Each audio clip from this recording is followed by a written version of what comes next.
Good morning. I am Gary Scarano from the Returning Youth Initiative. This is SunRise, the SunRise podcast. We're on every Monday and Wednesday, and we are part of Dr. Surajit Khanna's Returning Youth Initiative, where we are returning post-incarcerated and at-risk youth back into society by providing them jobs, room and board, and also the opportunity for business ownership.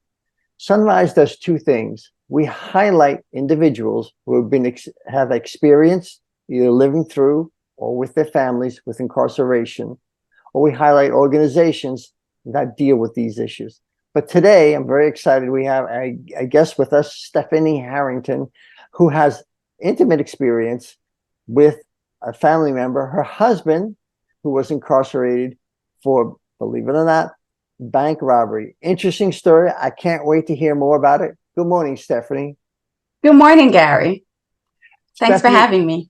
I'm excited to have you. Stephanie has her own coaching organization called I Create Her at icreateher.com. And what you do there is you help other people through their own issues to realize their potential. Is that correct? Yes. Empower women to reach their personal and professional goals. I love it. Empowering women. As you know, we are planning to have a women's empowerment talk November 9th, Thursday in Florida. More information will come. But let's talk about you, Stephanie. Let's get specific. Very interesting story. Your husband decided one day that he needed more money. And what did he decide to do? Yes, he robbed a bank. He'd get up one morning and decided to go and rob a bank.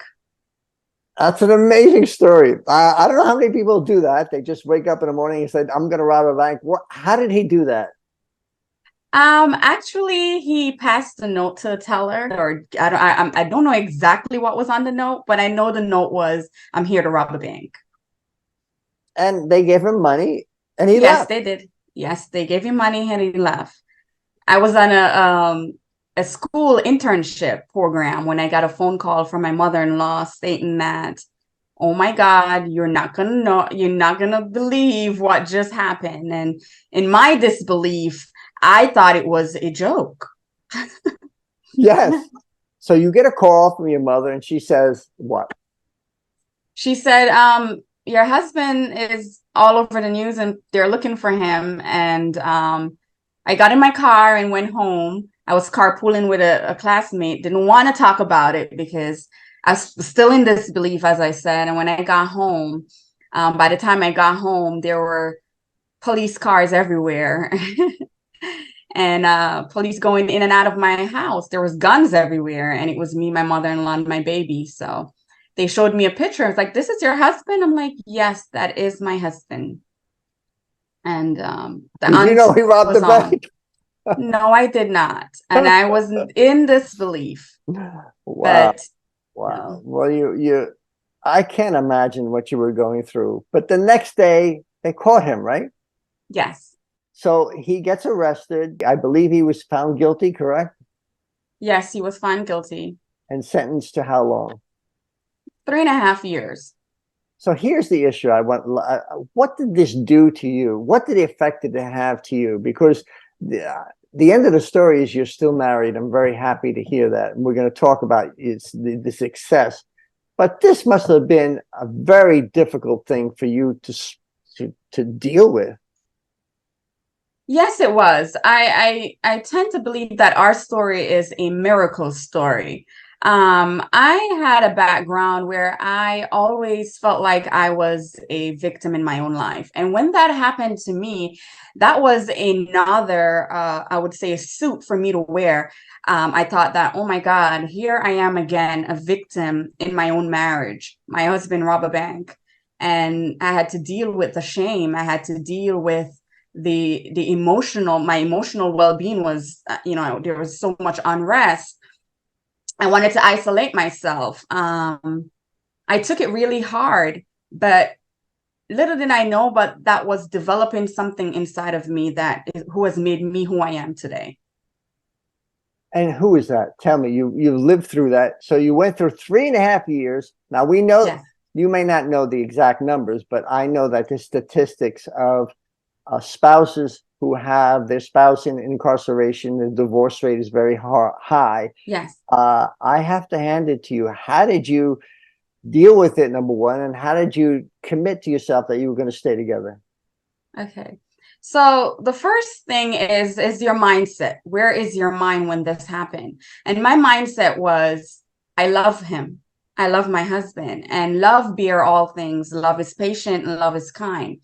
And when you understand that when somebody do something, I don't think he went to the bank that morning and said, I'm going to rob that bank because I want to hurt Stephanie.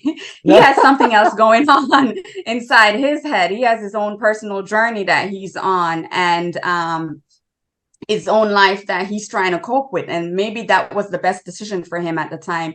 That's the narrative he was telling himself.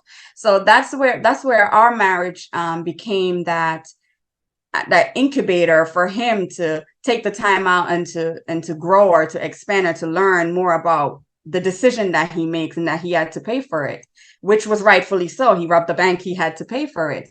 But as far as me, I had to drop that victim mentality very fast. My inner strength was built because now I'm on my own. I'm still married, but I have to take care of our daughter. I had to work. How old was your daughter at the time of incarceration? My daughter was about 2 years old. So you had to take care of your daughter, and Yes. also you had to have a job, and you had to work and take care of the whole family. Yes, I had to. Yes, I had to deal with those sort of physical things, getting the house in order, but still dealing with it mentally. I had to still keep my husband alive in my daughter's eye. I used to tell her he's at school, he's in college. That's funny. I know. He's at state. He's not state college, but state. He's in state college. Yes. That's funny. So yes, you committed that you were going to stay together. You visited him frequently? Yes, I did. I visited him frequently, except for when he was in Oklahoma and you have to fly out of the state, and I wasn't in the financial position to do that. So because that's a federal offense, right? Yes, it is a federal offense. Right. So now he changed, right? He yes, actually, yes, actually, the bank robbery, going to prison, that I believe was one of the best things that ever happened to him, because it allowed him to spend time with himself. It allowed him to know who he truly is, and what he embodies, and the decisions that he made, and the consequences of that decision, and how that may not only hurt him, but the people that he loves and the community that he lives in. And, so that changed his life. He came home a brand new man. The same man that I love, but a different mindset. Let me show you a picture of your family now, if you don't mind. This is a beautiful picture. Yes. I love it. Jeffrey. And your daughter? Harmony. Beautiful daughter. And I love it. I love this picture. Your feet are wet, so I like that. And he owns a barber shop. Yes, he owns a barber shop, and he is a day trader. A day trader, okay. Yes. That is great. So here's the issue. Yes, you can get arrested and be in prison, but your imprisonment affects others. Yes, it does. But it doesn't have to negatively always affect them. There's always the opportunity to work through that and come out in a positive end. This is a tremendous story of incarceration, a federal crime, robbing a bank, going to jail, getting sent to a different state, but they stayed together. And now, very happily married, continue successful. Stephanie, I have to congratulate you. And if your husband was here, Jeffrey, I would congratulate him and your daughter on a wonderful example. And this is a great story of woman empowerment. And we're excited. November 9th, having that organizational meeting here in Daytona. We'll have more information about that. Is there anything, closing words you'd like to have, Stephanie?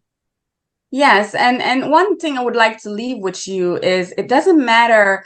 I mean, my husband was incarcerated and was in prison, but sometimes you may have, living at home with with someone or have a friend that they're incarcerated in their own mind, and how do you live through that? How do you work through that? We have to understand that we have to take ownership of our own life, and one thing that we cannot do is control someone else. You could take yourself out of a situation, but all you could do is love other people through what they're going through and be the light for them, be an example. And that's what we did. He was there working on himself. I was home working on ourselves. We decided to fight for each other, and work on ourselves. And when two people work on themselves, this is what happened, because you're in it together. And God bless you, Stephanie. It's a wonderful story. It's an example for many people. Incarceration isn't always the best thing, but it's not always the worst thing either. And in your situation, through your commitment and his commitment, it turned out to be actually a thing that turned for the better. Thank you for joining us here. We're on every thank you Monday. to have me. Thank you, Stephanie. We appreciate it. Again, you're icreateher.com. That's your personal coaching website, icreateher.com. We're on every Monday and Wednesday. Join us at returningyouth.com. That's returningyouth.com. And on YouTube, where you can watch these videos, it's at Returning Youth, YouTube at Returning Youth. And we'll see you next time. Thank you.